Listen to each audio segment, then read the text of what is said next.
오늘 우리에게 주시는 말씀 요한계시록 11장입니다. 3절부터 13절 말씀까지 합독하십니다. 내가 나의 두 증인에게 권세를 주리니 그들이 굵은 베옷을 입고 1260일을 애원하리라. 그들은 이 땅에 주 앞에 서 있는 두 감람나무와 두 촛대니 만일 누구든지 그들을 해하고자 하면 그들의 입에서 불이 나와서 그들의 원수를 삼켜버릴 것이요 누구든지 그들을 해하고자 하면 반드시 그와 같이 죽임을 당하리라. 그들이 권능을 가지고 하늘을 닫아 그 예언을 하는 날 동안 비가 오지 못하게 하고 또 권능을 가지고 물을 피로 변하게 하고 아무 때든지 원하는 대로 여러 가지 재앙으로 땅을 치리로다. 그들이 그 증언을 마칠 때에 무저갱으로부터 올라오는 짐승이 그들과 더불어 전쟁을 일으켜 그들을 이기고 그들을 죽일 터인즉 그들의 시체가 큰 성 길에 있으리니 그 성은 영적으로 하면 소돔이라고도 하고 애굽이라고도 하니 곧 그들이 주께서 십자가에 못 박히신 곳이라. 백성들과 족속과 방언과 나라 중에서 사람들이 그 시체를 사흘 반 동안을 보며 무덤에 장사하지 못하게 하리로다. 이 두 선지자가 땅에 사는 자들을 괴롭게 한 고로 땅에 사는 자들이 그들의 죽음을 즐거워하고 기뻐하며 서로 예물을 보내라 하더라. 3일 반 후에 하나님께로부터 생기가 그들 속에 들어가매 그들이 발로 일어서니 구경하는 자들이 크게 두려워하더라. 하늘로부터 큰 음성이 있어 이리로 올라오라 함을 그들이 듣고 구름을 타고 하늘로 올라가니 그들의 원수들도 구경하더라. 아멘. 하나님께서는 사람을 통해서 역사를 운행하십니다. 아멘. 아멘. 그러니까 하나님께서 원하시는 방향에 관심을 갖고 준비하고 기도하는 사람을 하나님께서 사용하셔요. 한 예로 제가 아사이베리를 나이 먹어서도 안경 안 쓰기 위해서는 먹어야 되겠다 생각을 하고 좋은 분말을 샀어요. 근데 그게 맛이 없어요. 그런데 요거트, 요거프, 요플레, 그것을 미안합니다. 그것을 사서 거기다 비벼 먹으니까 잘 먹어지더라고요. 근데 그걸 많이 한꺼번에 살 수가 없잖아요. 그런데 그거가 있으면 잘 먹어져.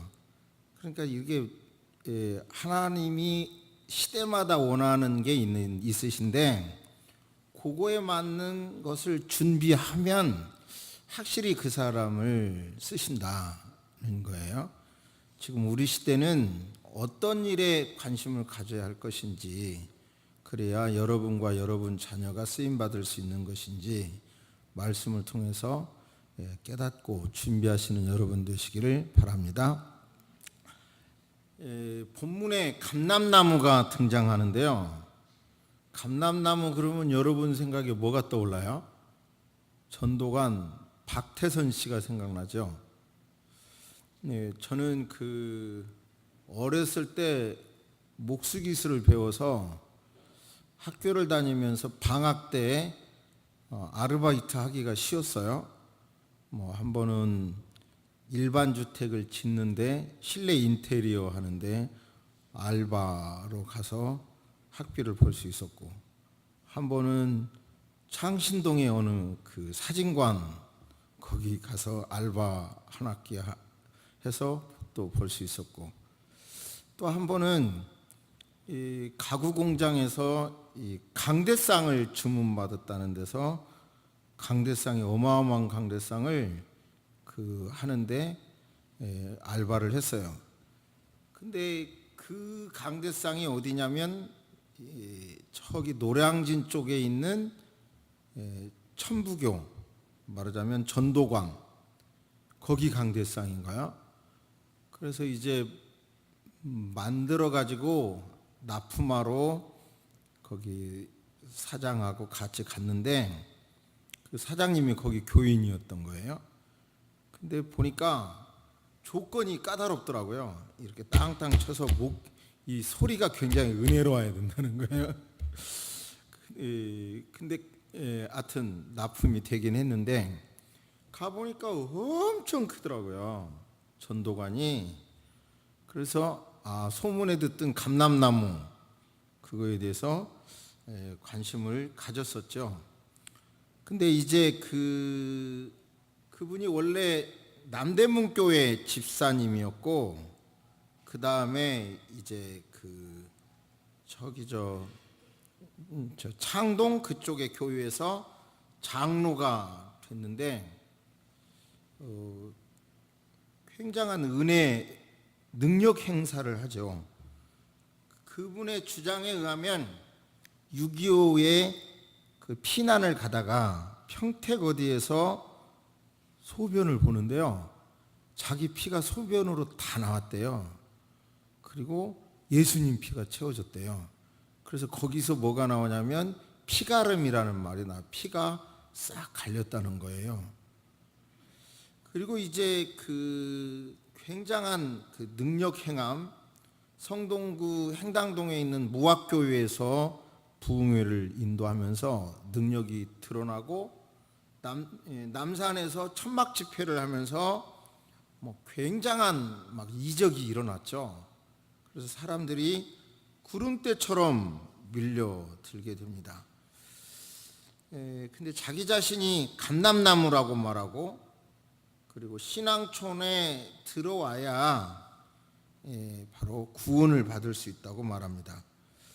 그리고 자기 자신이 동방의 의인이라고 말하고, 기성교회는 마귀의 전당이라고 말하고, 그러므로 구원이 없고 전도관에만 와야 된다고 하고, 소사에 소래산이 있으니 예수님이 소사에 재림한다고 말하고요. 그러면서 그가 이제 61년에는 덕소에 오토바이 공장만 세우면 참여한 모든 사람에게 자가용을 주고 피아노를 주고 전축을 준다고 호언장담하기도 했지만, 물론 노동력만 착취하고 그 일은 공수표가 됐죠. 덕소의 제1공장, 소사의 덕소의 제1신앙촌, 소사의 제2신앙촌, 경남 기장의 제3신앙촌 등이 있고, 자기의 명칭을 교주 명칭을 감람나무, 그리고 동방의 의인, 영모님, 이긴 자, 이슬성신, 참 구원자로 주장하다가 나중에는 새 하나님 이렇게 주장을 해요. 그러면서 자기가 안수한 생수를 먹으면 병을 치료받는다 이러고 해가지고 돈을 벌기 시작하고, 신앙촌의 물건으로 돈을 벌기 시작하죠. 근데 결국은 자기가 새 하나님이라고 주장하고, 예수님은 99% 새빨간 거짓말이라고 주장을 하고, 그리고 크리스마스는 마귀의 날이라고 말을 하면서 교인들에게 삭발하라, 부부는 별거하라, 이별하라 이런 주장을 하다가, 그러니까 결국은 자기 우상화를 하다가 약 100만씩 신도를 헤아리다가 2,000명 정도로 줄게 되고, 그리고 20개의 분파가 생길 정도로 갈라지게 됩니다. 그러니까 여기서 감람나무 비슷한 주장을 많이 하죠, 이단들이. 그리고 또 이단 정상적인 교회 간판을 갖고 있지만 참 상식이 없을 때가 많죠. 어느 목사님이 미국 라스베가스에 가서 돈을 엄청 잃었어요. 큰 돈을 잃었는데 이걸 땡겼어요. 슬롯머신이라고 해야 되나요? 하여튼 이거 땡겼는데 엄청 돈을 잃고 그게 드러났어. 그러자 그 교인들이 주장하는 왈. 그러니까 그 목사님 이거 땡겨서 돈 벌으면 건축하려겠다 그래요. 땡겨 왈 하는 말이, 우리 목사님 이거 땡기느라고 얼마나 고생했겠냐 이래. 세서망 성도라면 한 분도 그럴 사람이 없을 건데, 이제 그 교회에서 최근에 또 상상을 초월한 어떤 문제가 TV에 나와요. 그래도 그 교인들을 한 명도 안 믿어요. 그런 거 여러 논증이 있어도 안 믿어요. 그러니까 아무튼 영적인 건 참 무섭다는 생각이 들어요. 정말 저도 목사지만 정말 사심 없이 설교를 한다는 것도 어렵고, 여러 가지로 참 예수님만 드러내는 게 온전히 목회자인데, 예수님보다 더 높은 위치, 더 말은 어떻게 해도 그런 걸 보면서 참 무섭다는 생각이 들고요. 그렇다면 이렇게 지금까지 감람나무 또는 그 감람나무라고 주장한 사람이 그 영향을 받아서 피가름 뭐 이런 게 다 영향이 비슷비슷해요. 통일교, 지금 과천에 있는 어느 이단이라고 하는 교단도 다 이런 주장하고 영향이 있는데, 정말 감람나무는 뭔가? 성경이 오늘 본문에 말한 감람나무는 뭐고 촛대는 뭔가? 이것을 성경적으로 확실히 먼저 아시기를 바랍니다. 이제 요한계시록 3장까지 아세아 7교회, 앱서버드 사빌라 7교회에 대한 내용이 나오고, 그 다음에 교회가 들림받아서 교회라는 단어가 없어요. 저 맨 뒤까지. 그러니까 제 관점은 설교는 단순해야 되니까, 선이 분명해야 되니까, 여기 강의가 아니니까 이 설은 이렇고 저 설은 이렇고 이걸 다 말씀드릴 수는 없고, 어쨌든 휴거가 된다는 관점에서 보면 지금 읽은 본문은 전 3년반의 어마어마한 환란이 끝나고 후 3년반의 환란이 시작되기 전 중간 계신 거예요. 중간 계시. 그러니까 여기서 이 논리로 보면 무슨 말씀이냐면, 여기서 두 증인은 전 3년반의 환란이 끝난 이후에 나오는 거니까, 지금 예수님이 재림 안 하셨으니까, 재림 안 하신 증거는 휴거론이 된다고 믿는다면, 이 땅에 하나님의 나라를 건설하기 위하여 몰입하여 예배하고 말씀을 삶에서 실천한 사람들은 들림을 받을 거니까, 그런 사실이 아직 없으니까 바로 두 증인이 나올 때가 아닌 거예요. 그러니까 지금 말씀한 그런 박태선 씨가 내가 감람나무다 그렇다면 시대적으로 안 맞는 거고, 또 감람나무라고 한다고 하면 또 그분이 이제 본문에 나오지만 순교해야 되는데, 들어가 보면 뭐 결국은 욕심 덩어리잖아요. 통일교도 보면 들어가 보면 결국은 욕심 덩어리잖아요. 세상 사람하고 다를 게 없는 욕심 덩어리잖아요. 그러니까 이 두 증인 감람나무는 바로 지금 말한 그런 사람들이 아니고 바로 환란 이후에 등장되는 사람이라, 그런 말씀입니다. 이제 두 증인이 나오는데 권세가, 한번 3절부터 보세요. 다시. 권세를 주리니 굵은 베옷을 입고 1260일을 애원하리라. 그 사람이 누구냐면 두 감람나무와 두 촛대 또는 두 등잔이니, 만일 누구든지 그들을 해하고자 하면 그들의 입에서 불이 나와서 그들의 원수를 삼켜버릴 것이요, 누구든지 그들을 해하고자 하면 반드시 그와 같이 죽임을 당하리라. 대단한 능력자죠. 6절 합독합니다. 시작. 그들이 권능을 가지고 하늘을 닫아 그 애언을 하는 날 동안 비가 오지 못하게 하고, 또 권능을 가지고 물을 피로 변하게 하고, 아무 때든지 원하는 대로 여러 가지 재앙으로 땅을 치게 하리로다. 6절을 읽으면서 저를 보세요. 6절을 읽으면서 떠오르는 두 인물이 있어야 되죠. 누구입니까? 엘리야와 모세가 떠올라야 되죠. 엘리야와 모세. 바로 6절 보시면 애언을 하는 날 동안 비가 오지 못하게 하고, 또 누구예요? 엘리야가 그랬죠.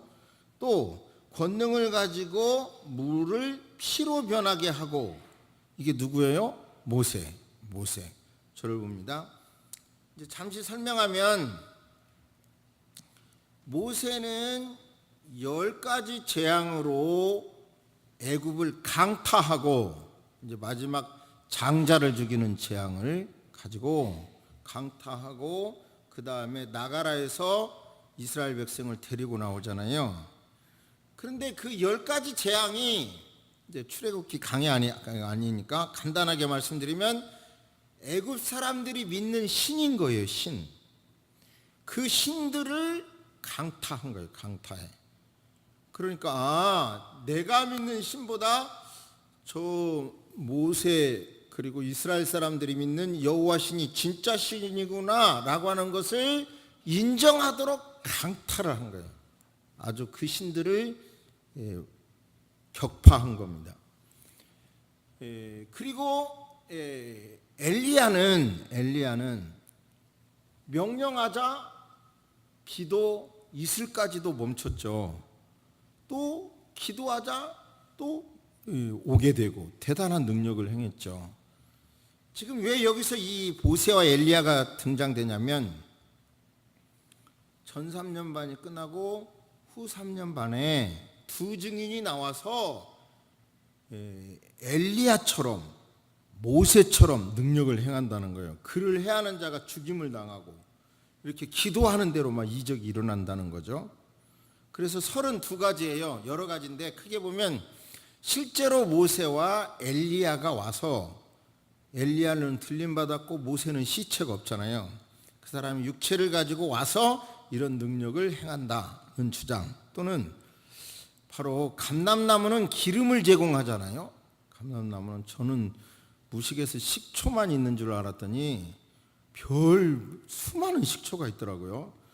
그리고 엄청 비싼 식초도 있고, 그거 몰랐어요. 엄청 비싼 식초도 있고. 그런데 바로 이제 기름이 이렇게 감람나무에서 두 증인에게 제공된다는 건데요.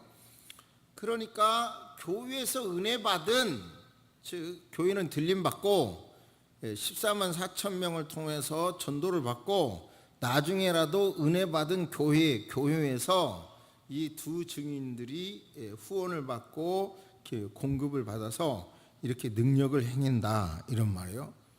그러니까 모세와 엘리야가 직접 나온다, 그런 종류의 사람이 나온다. 두 가지 설. 이거는 양극 누구 모세다 이렇게 딱 답할 필요가 없다고 생각하고요. 아무튼 분명한 것은 구약의 대표죠. 모세는 모세오경, 엘리야는 나머지 모든 예언자의 대표죠. 와서 이런 일을 행한다라고 말씀하는 겁니다. 그런데 엘리야에 대해서 또 조금 더 말씀드리면 아합 시대의 그 아하시야, 여로보암, 이 시대 때 활동을 했는데요. 경제적으로는 풍요로웠고요. 풍요로울 때 그들이 어떤 정책을 선택하냐면 이교도와 혼인 동맹을 통해서 바알과 아세라의 그 신을 받아들여 버려요. 혼합주의가 돼 버리는 거예요. 그때 엘리야가 사역을 한 거죠. 그러니까 제가 볼 때 전 3년 반 후에 이런 두 증인이 나온다, 그렇게 보죠. 그런데 지금도 하나님께서 쓰시기 원하는 사람이 누군가 하면 바로 애굽에서 애굽 사람들이 믿었던 그런 신들을 잘못이다 주장을 하고, 그리고 바로 그 우상, 그리고 지금 말씀대로 풍요를 가져다주는 바알과 아세라 신을 이 혼합주의, 이런 거가 잘못됐다고 하면서 세상의 유행과 떨어져서 왕따 되더라도 그 길을 담담히 주장하고 가려고 하고 가는 사람, 가는 교회를 하나님께서 숫자와 상관없이 사용해 주신다고 믿습니다. 할렐루야. 여러분이 하나님께 쓰임 받기를 원하신다면 나에게 이런 은사를 주세요.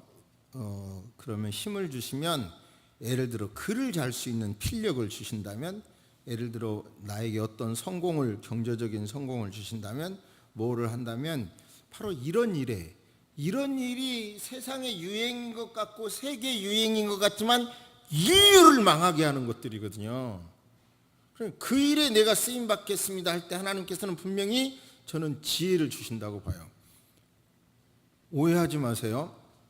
뭐 틀린지는 모르겠는데, 제가 어느 날 이렇게 목회를 하면서 보니까 한국 교회에 커다란 어려움이 있더라고요. 바로 교인들이, 목사님들이 알고 있는 교회법과 국가법이 다르기 때문에 이 한국 교회는 이 분쟁이 이제 나오기 시작하면 그 일로 인하여 한국 교회가 무너지겠다는 막 위기를 느꼈어요. 그래서 제가 나이도 있고 머리도 안 좋은 제가 그때 설교학 박사학위 받은 뒤거든요, 바로. 그리고 신학대학에서 되어지고 있는 사건들을 볼 때도, 야, 믿음이라는 이름으로 이렇게 행동하다가는 하나님으로부터 버림받기 전에 역사에 버림받겠다, 위기를 제가 느꼈어요. 그래가지고 단국대학교에 입학을 해서 법학 석사 박사를 3년 만에 받았잖아요. 그러니까 이게, 저는 논문 레포트 다 썼어요. 하나도 건너뛴 게 없어요. 출석 한 번 이상, 과목당 한 번 이상 빠진 적이 없는데요. 석박사를 3년 만에 끝냈더니 뭐 거기에는 수많은 시험도 다 있죠. 종합고사 뭐 무슨 다 시험 통과하고 3년 만에 취득하니까 교무과에서 자기가 아는 대로 한국 역사상 가장 빨리 받았다고 하더라고요. 그러니까 무슨 얘기예요? 내가 어떤 일을 하겠다고 할 때 하나님께서 힘을 주신다는 말씀을 드리려고 하는 거예요.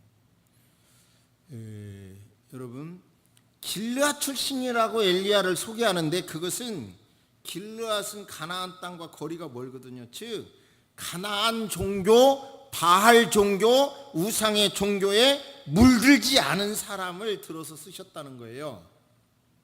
그럼 여러분, 우리 교회도, 여러분 자신도 그런 꿈을 가지시면 하나님께서 여러분요 주시리라 믿습니다.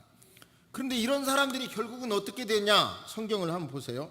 7절, 그들이 그 증언을 마칠 때에 무적행, 쉽게 지옥으로부터 올라오는 짐승이 그들과 더불어 전쟁을 일으켜, 즉 적그리스도, 그들이 이기고 그들을 죽일 턴, 두 증인을 죽여요. 적그리스도가. 그들의 시체가 큰 성 길에 있으니 그 성은 영적으로 하면 소돔이라고도 하고 애굽이라고도 하니 곧 그들의 주께서 십자가에 못 박히신 곳이라. 백성들과 족속과 방언과 나라 중에서 사람들이 그 시체를 사흘 반 동안을 보며 무덤에 장사하지 못하게 하리라.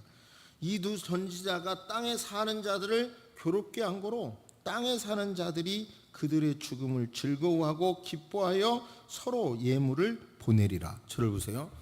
적그리스도와 두 증인이 싸워서 적그리스도가 이것을 죽여버리자, 그동안 그 두 증인이 외쳤던 메시지로 가슴이 아프고 심장이 떨리고 죄성 때문에 아주 괴로워했던 사람들이 만세를 부르는 거예요. 와, 죽었다. 그런데 요즘은 인터넷 이런 걸 보면 이런 거 세계 중계할 수가 얼마든지 있잖아요. 그러니까 두 증인이 찍었다가 좋아하고 잔치하고 선물을 주고받고만 난린 거예요. 여기서 중요한 것은 참 우리 모두 다 예수님의 말씀을 묵묵히 실천하고 때로는 그 말씀으로 살아야 된다고 말할 때 사람들에게 왕따를 당하고 괴로움을 당하지만 그 길을 우리는 가야 될 줄로 믿습니다. 할렐루야. 그 결과 어떻게 되냐? 3일 후에 11절 보면 하나님의 생기가 그 죽은 두 증인에게 들어가서 그들이 벌떡 일어나서, 그러자 하늘로부터 큰 음성이 있어서 이리로 올라오라 함을 듣고 모든 사람이 보는 가운데 구름을 타고 올라가게 되고 이 땅에는 지진이 일어나서 많은 사람들이, 여기는 7천 명이라고 숫자까지 기록되어 있는데 그 일이 일어난다고 기록하고 있습니다. 저를 보세요. 몇 년 전에 책 제목이 상당히 가슴에 와닿는 책 제목이 있더라고요. 미쳐야 미친다. 미쳐야 미친다. 한번 따라서 해보실래요? 미쳐야 미친다. 그러니까 어떤 일에 몰입해서 막 하려고 해야 어떤 수준에 이른다. 지금 이런 말씀이 미쳐야 미친다. 그러면 성경에 보면 노아 그 시대의 산꼭대기에서 방주를 잇자 사람들이 미쳤다고 했어요. 바울 사도가 은혜를 받고 하나님 중심으로 막 외치자 미쳤다고 그랬어요. 바울은 내가 미쳤다면 하나님을 위해서 미친 것이다 그렇게 말하지만 사람들은 그를 미쳤다고 했어요. 미쳤다는 소리 들으면서도 사도 바울께서는 나의 달려갈 길과 주 예수께 받은 사명 곧 하나님의 은혜의 복음을 증거하는 일을 마치려 하면은 나의 생명조차 조금 더 귀한 것으로 여기지 않겠다고 하면서 자기 달려갈 길을 갖췄죠. 사실 세상적으로도 그렇죠. 심리학자들은 어차피 인생은 어딘가에 미쳐야 산다는 거예요. 여러분들의 핵심 쟁점이 어디가 있습니까? 우선순위가 어디가 있습니까? 지금도 곰곰이 생각해 보세요. 우선순위가 여러분의 자녀에게 있다면 제가 예언하건대 그 자녀 때문에 울 날이 와요. 우선순위를 자녀에게 관심 두지 말라는 게 아니라 우선순위를 하나님께 두어야 돼요. 제가 예언합니다. 여러분이 지금 사랑하는 사람이 인생의 최우선이라고 한다면 제가 예언하건대 그 사람 때문에 죽고 싶을 날이 와요. 잘못됐나요? 확실해요. 사랑하지 말라는 얘기가 아니라 우선순위가 분명해야 돼요. 하나님 생각에 더 넘어가면 그것이 다 인간에게는 고통이 된다 이런 말씀입니다. 코카콜라 회장이 옛날에 한 말이 있잖아요. 나는 내 혈관 속에는 피가 흐르는 것이 아니라 코카콜라가 흐르고 있습니다. 그리고 미국의 파파존스라고 하는 피자 회사가 있다고 그래요. 1600개의 점포가 있는데 급성장시켰는데 이 사람은 나는 피자를 먹을 뿐 아니라 피자를 호흡하고 피자와 함께 잠자고 피자와 함께 살았다. 오직 피자의 생각뿐이다. 이래 피자뿐이다 생각.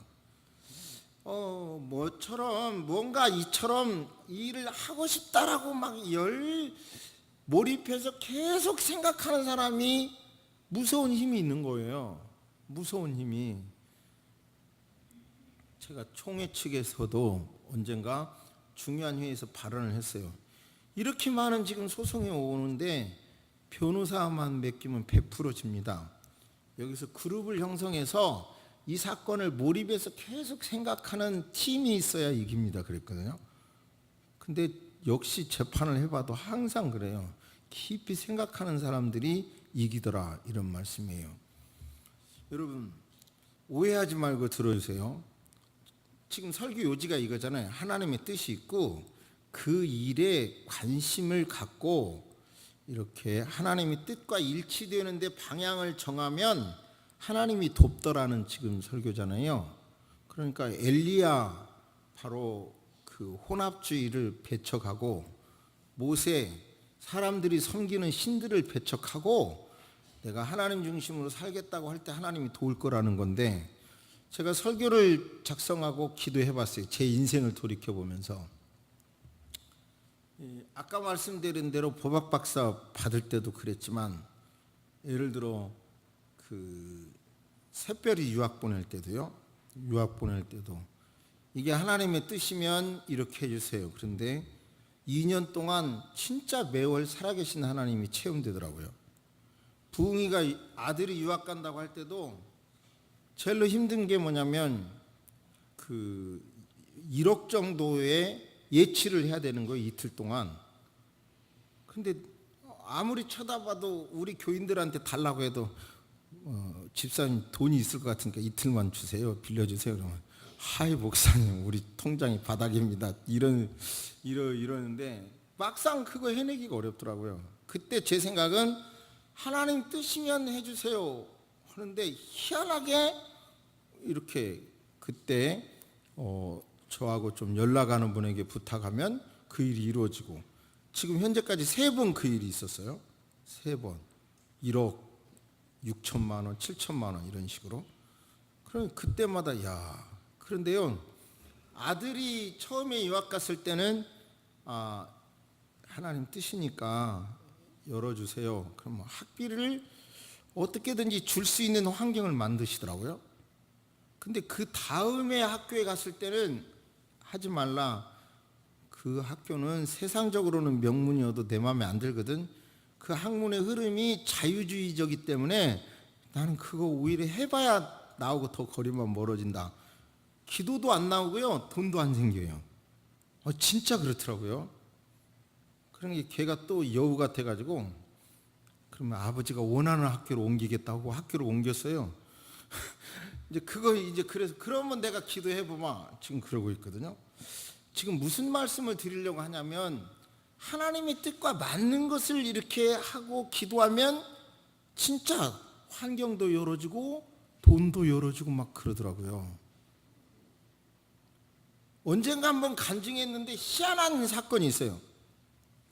어떤 목사님이 그 아는 목사님의 아들을 부목사로 일을 하면서 유학을 해주겠다고 약속을 했어요. 근데 갑자기 그 목사님이 부천에서 목회하는데 운명해 버렸어요. 근데 이 목사님은 절차를 다 밟아가지고 미국으로부터 입학 허가도 왔고 갈 수밖에 없는 형편이 된 거예요. 근데 그 아버지 목사님은 유학비를 댈 수 있는 형편이 전혀 안 된 거예요. 개척교회를 하고 있어. 시골에서 올라와 갖고. 귀를 의심했어요. 여주에 어디 조그마한 친척 땅인가가 있대요, 산 아래. 그런데요, 거기에 가니까 노루가 글로 산 아래에서 내려온대. 총으로 그게 불법이 아니었대요. 그 상황에서 총으로 쏴갖고 노루를 잡아서 아들 2년 유학비 다 냈대요. 2년 동안 한 마리도 아니고 계속 돈이 필요할 때마다 노루가 나오면 쏴서 잡아갖고 팔고 그랬대요. 그런데 희한한 사건은 아들 유학 2년 마치자 노루가 안 온대요. 놀랍지 않아요? 그 다음에 노루가 안 오는데 씨가 말랐던지. 여러분, 정말 우리는 엘리야, 모세와 같은 일, 바로 우리 시대에 하나님 없이 살 것 같은 수많은 것들이 있는데, 그것이 아니라고 하는 것을 증명하기 위하여 우리가 어떤 비전을 갖고 꿈을 가질 때 하나님께서 분명히 여러분과 여러분 자녀를 세워주실 거라고 믿습니다. 돈 얼마 벌고 얼마 성공하는 건 누구라도 할 수 있는 것이지만, 여러분요, 그런 꿈이 있는 그리스도인 되시고 여러분의 자녀가 되시기를 주의 이름으로 축복합니다. 아멘. 고개를 숙이십니다.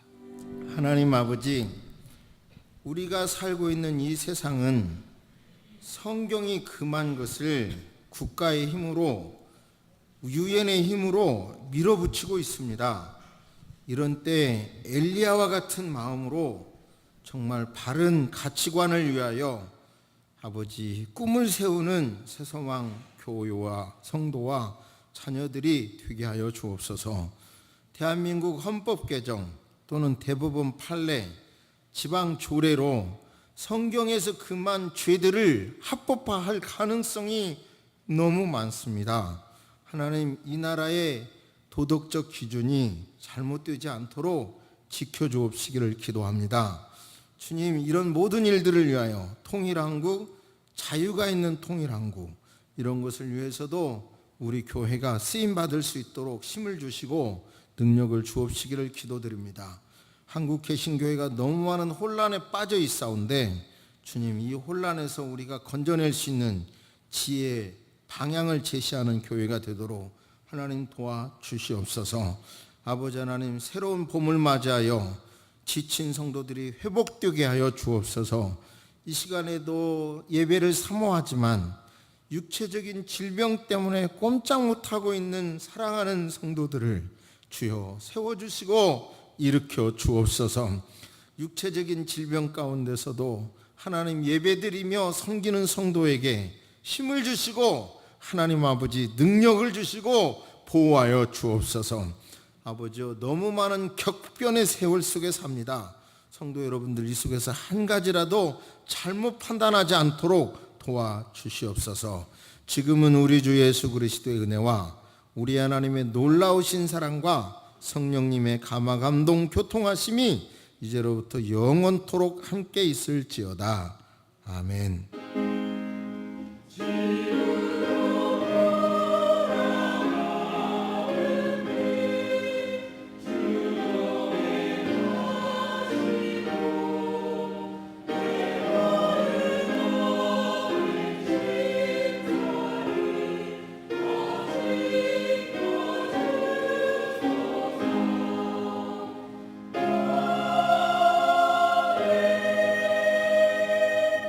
광고 말씀드립니다. 주보 일면에 낸 푸른 버드나무가 이북 노래인데요.